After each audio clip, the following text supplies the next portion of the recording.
శ్రీ గురుభ్యో నమః. తల్లి కడగంటి చూపు అన్ని దురదృష్టాలను దూరం చేస్తుంది.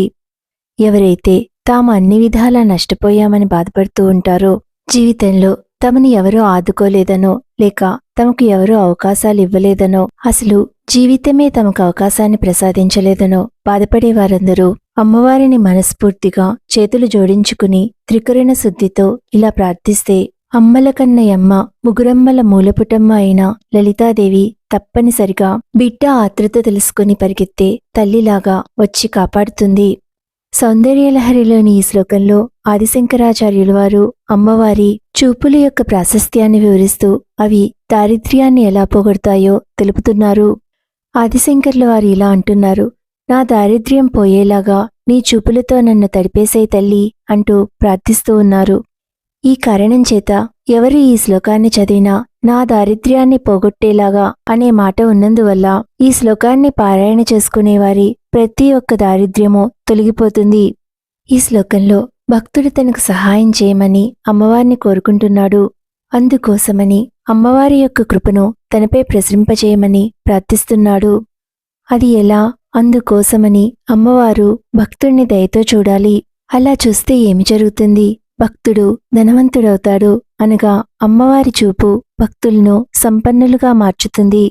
ఈ శ్లోకము ఇలా చెబుతుంది: తల్లి దూరంతో సంబంధం లేకుండా తన భక్తులందరినీ దయతో కృపతో తనను ప్రార్థించి ప్రతి ఒక్కరికి సహాయం చేస్తుంది. కష్టాలలో ఉన్న ప్రతి ఒక్కరిని జాగ్రత్తగా చూసుకుంటుంది. తల్లికి కేవలము భక్తే ముఖ్యము. భక్తిగా ఉంటే దూరంతో సంబంధం లేదు. తల్లి తన దయగల కృపను పరిపూర్ణంగా వర్షిస్తుంది. దుఃఖంలో ఉన్నవాడు, పేదవాడు తల్లిని ప్రార్థిస్తే అతడు ధన్యోభవతి అనగా సంతోషాన్ని పొందుతున్నాడు. తల్లి దయగల చూపే దీనుడిని ధనవంతునిగా మార్చి శుభము, అదృష్టము, ఆనందము, శ్రేయస్సులను ప్రసాదిస్తుంది. దుఃఖంలో ఉన్న భక్తుడికి తల్లి చూపే అన్నింటినీ ఇస్తుంది. ఈ శ్లోకాన్ని నిరంతరం పారాయణం చేయటం వల్ల అన్ని విధాల అదృష్టాన్ని పొందుతారు.